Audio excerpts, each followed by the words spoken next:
நான் வந்து ஒரு கடுமையான உழைப்பாளி, நான் வந்து ஒரு நல்ல புத்திசாலி, எனக்கு வந்து லைஃப்பில் சாதிக்கணும்னு ஆர்வம் இருக்குது, ஓகே நான் எதிர்பார்க்குற மாதிரி எனக்கு வேலை கிடைக்கல, என் பிஸ்னஸ் க்ரோ ஆக மாட்டேங்குது அப்படின்னு சொல்கிறவங்க எல்லாத்துக்குமே வந்து கைஸ் லைஃப்பில் முன்னேறதுக்கு வந்து ஒன்று நம்ம ஆப்பர்ச்சுனிட்டி தேடி ஓடலாம், இல்லைனா நம்ம ஆப்பர்ச்சுனிட்டி நம்மளை தேடி வர வைக்கலாம். இது ரெண்டுத்துக்குமே நம்ம செய்ய வேண்டிய ஒரு சில விஷயங்கள் இருக்குது, விச் இஸ் பேசிக்லி நம்மளுக்குள்ளாரே வந்து ஒரு சில ஃபால்ட் இருக்குது, அதை நம்ம ஃபிக்ஸ் பண்ணோம் அப்படின்னா life can change for better. So அது என்னன்னு சொல்லிட்டு பார்ப்போம். Welcome to ஆஸ்ட்ரோக்லன் guys and thank you for all the 11 support. வீடியோஸ்லாம் பிடிச்சிருந்துச்சு அப்படின்னா சப்ஸ்கிரைப் பண்ணுங்கள், ஃப்ரெண்ட்ஸ்க்குலாம் ஷேர் பண்ணுங்கள். அண்ட் கைஸ் கமெண்ட்ஸ் போடுறவங்க வந்து டாக்ஸிக்காக நீங்கள் போட்டிங்கன்னா உங்களுக்கு ரிப்ளையும் டாக்ஸிக்காக தான் வரும். அது வந்து உங்களோட மென்டல் ஹெல்த்துக்குமே நல்லது கிடையாது. ஸோ அதனால் நீங்கள் கமெண்ட் போகிறது வந்து ஒரு ஹெல்த்தியான ஆர்கியூமெண்ட்டு, நம்ம ரெண்டு பேரும் லேர்ன் பண்ணி க்ரோ ஆகிறதுக்கான ஒரு தொடக்க புள்ளியாக இருக்கணுமே தவிர அது வந்து நம்மளோட மென்டல் ஹெல்த்துக்கான ஒரு தொடக்க புள்ளியாக இருக்கக்கூடாது. ஸோ அதனால் keep it healthy and டாக்ஸிக்கான கமெண்ட்லாம் delete பண்ணிடுவேன். ஸோ அதனால் கீப் இட் ஹெல்த்தி. ஸோ அதேமாதிரி virtualcoin.comல போனீங்கன்னா ஆப்பை டவுன்லோட் பண்ணிக்கலாம் and you can earn some free cryptocurrencies. So இப்போ இந்த லைஃப்பில் க்ரோ ஆகணும் அப்படின்றது வந்து யாருக்குமே எந்த ஒரு டவுட்டும் கிடையாது.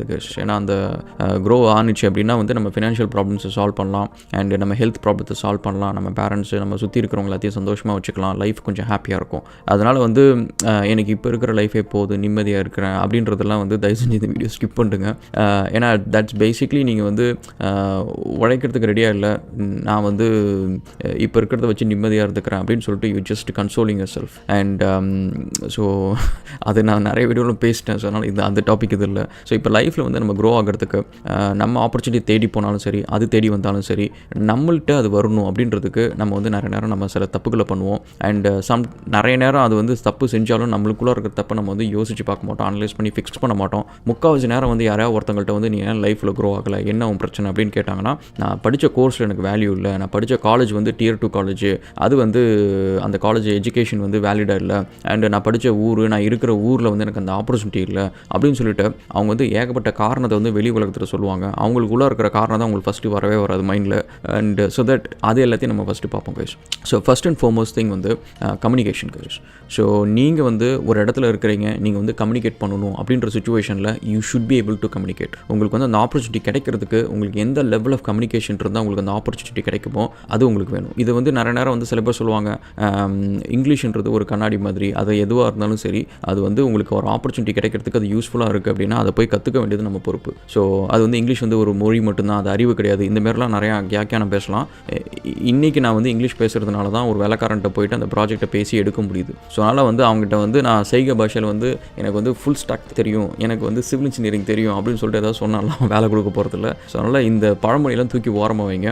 அண்ட் நம்ம லைஃபுக்கு தேவை வந்து இப்போ இங்கிலீஷ் தெரிஞ்சதோ, ஃப்ரெஞ்சு தெரியுதோ, ஹிந்தி தெரியுதோ, ஏதோ ஒன்று அது தெரிஞ்சால் நம்மளுக்கு ஆப்பர்ச்சுனிட்டி கிடைக்கும், அது தெரிஞ்சால் நம்ம பிஸ்னஸ் க்ரோ ஆகும் அப்படின்னா அது கற்றுக்கணும். அதுக்காக நம்ம என்ன பண்ணணுமோ அது பண்ணணும். Simple as that. And second வந்து நான் ஒரு பெஸ்ட்டு பிளம்பர், நான் வந்து ஒரு பெஸ்ட்டு சாஃப்ட்வேர் இன்ஜினியர் அப்படின்னு சொல்லிட்டு எனக்குள்ளார சொல்லிட்டு இருந்தால் மட்டும் போதாது.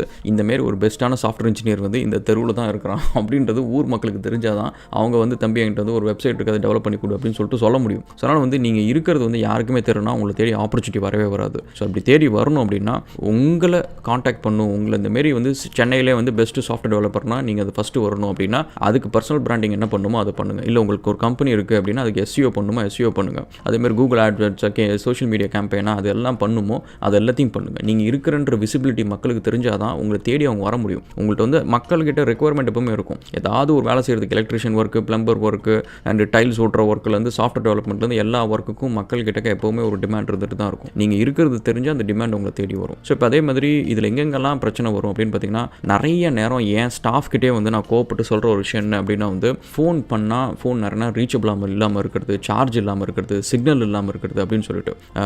கைஸ், இத்தனை வருஷத்தில் நீங்கள் கவனித்து பார்த்தீங்கன்னா நான் இது வந்து ஒரு ரியல் விஷயமாக நான் சொல்கிறேன். செப்பரேட்டாக இன்னொரு வீடியோலையும் போடுறேன். நீங்கள் பாருங்கள், என்கிட்ட வந்து 3 ஃபோன் இருக்குது.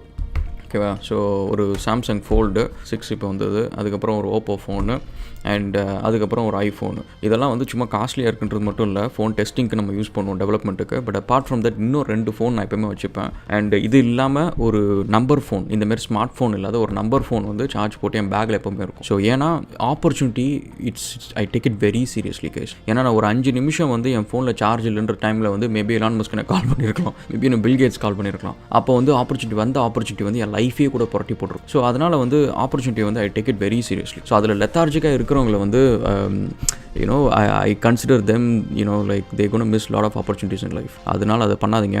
அதேமாதிரி உங்களுக்கு இமெயில் அட்ரஸ் இருக்குது அப்படின்னா இமெயில் அட்ரஸ்னால் உங்களுக்கு இமெயில் அதில் வந்து ஒரு ஆப்பர்ச்சுனிட்டி வரும்னா அது ரெகுலராக செக் பண்ணுங்கள். இன்னமும் என் சேனல் நிறைய பேர் கேட்குறவங்க என்ன கொஷின் கேட்பாங்கன்னு பார்த்தீங்கன்னா, ராகுல் எப்படி நீங்கள் எல்லா கமெண்ட்டுக்கும் ரெஸ்பாண்ட் பண்ணுறீங்க? இன்ஸ்டாகிராம், ஃபேஸ்புக்கு, யூடியூப் எல்லாத்துலேயும் இமெயில் முதற்கொண்டு எல்லாத்துக்கும் ரெஸ்பாண்ட் பண்ணுறேன் apart from doing all my work அப்படின்னு பார்த்தீங்கன்னா, இப்போ பார்த்தீங்கன்னா மணி வந்து காலையில் 10 மணி, காலையில் அன்றைக்கி 5 மணிக்கு எந்திரிச்சு என்னோடய வேலை எல்லாம் கொஞ்சம் ஒர்க் அவுட் எல்லாம் பண்ணிவிட்டு அதுக்கப்புறம் படிக்க வேண்டியதெல்லாம் காலையில் எந்திரிச்சு படிக்க வேண்டியதெல்லாம் படிச்சுட்டு வேலை இமெயிலெலாம் முடிச்சுட்டு இப்போ உங்களுக்கு வீடியோ போடுறேன். ஸோ அப்போ நீங்கள் பார்த்தீங்கன்னா எனக்கு இருக்கிற எல்லா ஆப்பர்ச்சுனிட்டி, எனக்கு கிடைக்கிற எல்லா வேலையுமே வந்து I take it very seriously. இன்றைக்கி சாட்டர்டே தானே, இன்றைக்கி கொஞ்சம் லேட்டாக எந்திரிக்கலாம், இன்றைக்கி கொஞ்சம் ஜாலியாக தூங்கலாம் அப்படின்றதுலாம் இல்லை. எனக்கு வந்து I work with some urgency, அது செப்பரேட்டாக நான் சொல்கிறேன். பட் அந்த மாதிரி வந்து take your opportunities very very seriously. அதனால் உங்களோட இமெயில் வந்து கரெக்டாக ஒர்க் ஆகுதா, கரெக்டாக அதில் வந்து மெசேஜஸ் வருதா அப்படின்றத செக் பண்ணிக்கோங்க. Make sure that you respond to all emails. And அதேமாதிரி உங்கள் ஃபோனில் வாய்ஸ் மெயில் வைக்க கற்றுக்கோங்க. நிறைய பேர் வந்து ஃபோனில் வாய்ஸ் மெயில் வைக்காமல் ஏதோ ஒரு பாட்டு கிட்ட வச்சுருப்பீங்க. That is not professional. உங்களுக்கு ஒரு பெரிய ஆப்பர்ச்சுனிட்டி உங்களுக்கு தேடி வரப்போ அந்தமாரி ஒரு பாட்டு வந்து உங்கள் ஃபோனை கட் பண்ணிட்டு போயிடுவாங்க, ஏதோ ஒரு மார்க்கெட்டிங் கம்பெனியோ ஏதோ ஒன்று நினச்சிட்டு. ஸோ அதனால் வந்து உங்களுக்கு ஃபோன் வச்சுருக்கீங்க அப்படின்னா ரிங் டோன் வந்து கீப் இட் வெரி ப்ரொஃபஷனல். நார்மலாக வைங்க, ஒரு ரிங் டோன் வைங்க, ஒரு வாய்ஸ் மெயில் வைங்க. Say that hi, this is Raghulan Gautaman, I am CEO of Virtue Technologies. If you have a message, please leave it after a beep. அப்படின்ற மாதிரி ஒரு சின்ன voice mail. It doesn't have to elaborate, பெருசாக இருக்கணும் அவசியம் இல்லை. People don't have time to listen for 1 minute. So ரொம்ப சின்னதாக வைங்க, people let listen to it. அதேமாதிரி உங்கள் லிங்க்டின் அப்டேட் பண்ணி வைங்க. அண்ட் மேக் ஷூர் உங்கள் லிங்க்டினில் ப்ராப்பரான ஹெட்ஷாட் ஃபோட்டோ வைங்க. ஏதோ ஒரு பழைய ஃபோட்டோ கண்ணாடி போட்டு கூலர்ஸ் போட்டு அப்படிலாம் வைக்காதீங்க. ஒரு ப்ரொஃபஷனலான ஹெட்ஷாட் ஃபோட்டோ வைங்க. அண்ட் ஒரு கவர் இமேஜ் டிசைன் பண்ணி வைங்க. உங்களோட எக்ஸ்பீரியன்ஸ் எல்லாத்தையுமே வந்து ChatGPTயோ கிராமர்லேயோ யூஸ் பண்ணி எல்லாத்தையும் கொஞ்சம் செக் பண்ணுங்கள். அது ஆக்சுவலி நானே பண்ணணும். ஸோ அந்தமாரி செக் பண்ணுங்கள்.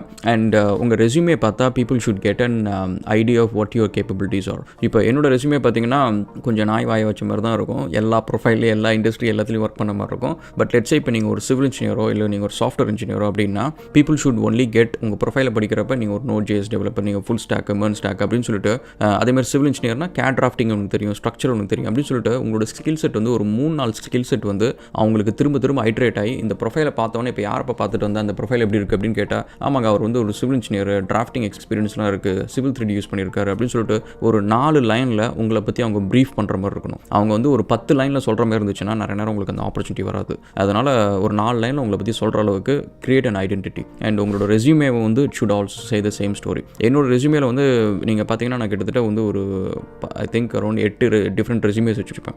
ஸோ ஒன்று வந்து CAD அண்ட் 3D ஒர்க்குக்கு வச்சுப்பேன், இன்னொன்று வந்து ட்ரெயினருக்கு வச்சுப்பேன், இன்னொன்று வந்து ப்ராஜெக்ட் மேனேஜ்மெண்ட் வச்சுப்பேன், இன்னொன்று சாஃப்ட்வேர் டெவலப்மெண்ட்டுக்கு வச்சுப்பேன், இன்னொன்று வந்து டெலிகம்யூனிகேஷன் சைடில் ஏதாவது ஒர்க் பண்ணுறதுக்கு ஒன்று வச்சுப்பேன் அப்படின்னு சொல்லிட்டு எல்லாத்துக்குமே தனித்தனியாக ப்ரொஃபைல் வச்சுப்பேன். அந்த ப்ரொஃபைலில் வந்து என் கம்பெனியில் நான் அது ரிலேட்டடான ஒர்க்கு மட்டும் தான் ஹைலைட் பண்ணுவேன். இப்போ சிவில் இன்ஜினியரிங் ப்ரொஃபைலில் போய்ட்டு நான் வந்து சாஃப்ட்வேர் டெவலப்மெண்ட் கம்பெனியில் ஒர்க் பண்ணேன், இதை பண்ண அப்படிலாம் போட மாட்டேன். அதில் சிவில் இன்ஜினியரிங் ரிலேட்டட் அந்த கம்பெனியில் என்னென்ன ஒர்க்லாம் பண்ணணும் அது எல்லாத்தையும் நான் போட்டுப்பேன். ஸோ தட் என்னை வந்து அவங்க கிளியராக வந்து ஐடென்டிஃபை பண்ண முடியும் அப்படின்ற ஒரு விஷயம் தான் அது. அண்ட் நெக்ஸ்ட் வந்து லைஃப்பில் வந்து நம்ம எல்லாருக்குமே ஒவ்வொரு இடத்துலையும் வந்து பார்த்திங்கன்னா 2 ரோடு பிரியும். அதில் வந்து ஒன்று வந்து ஹார்டான சாய்ஸ் இருக்கும், இன்னொன்று வந்து ஈஸியான சாய்ஸ் இருக்கும். மைண்டு பாடி ரெண்டுத்துக்குமே எந்த விஷயத்தில் ஒத்து போதோ இல்லையா இந்த விஷயத்தில் பர்ஃபெக்டாக ஒத்து போகும். இதுங்க ரெண்டுமே சொல்கிறதுனா ஈஸி சாய்ஸை பிக் பண்ணு அப்படின்னு சொல்லுவோம். உடம்புக்கு வந்து ஐயோ நான் கஷ்டப்பட்டு வேலை செய்து ரெடியாக இல்லை, தயவு செஞ்சு நீ ஈஸி சாய்ஸை பிக் பண்ண சொல்லு அப்படின்னு சொல்லிட்டு பிரெயினுக்கு அது அப்படியே ஒரு சோம்பலாக ஒரு ரியாக்ஷனை கொடுத்து அனுப்பிச்சு விட்ரும். அண்ட் பிரெயின் வந்து அதை பார்க்கும், ஓ கஷ்டமான சாய்ஸ்னால் நானும் உட்காந்து எப்படி இருந்தாலும் படிக்கணும், அதனால் நம்ம இதே பிக் பண்ணுறோம்னு சொல்லிட்டு லைஃப் ஃபுல்லாக நிறைய பேர் வந்து பூராக இருக்கிறதுக்கு ரீசன் வந்து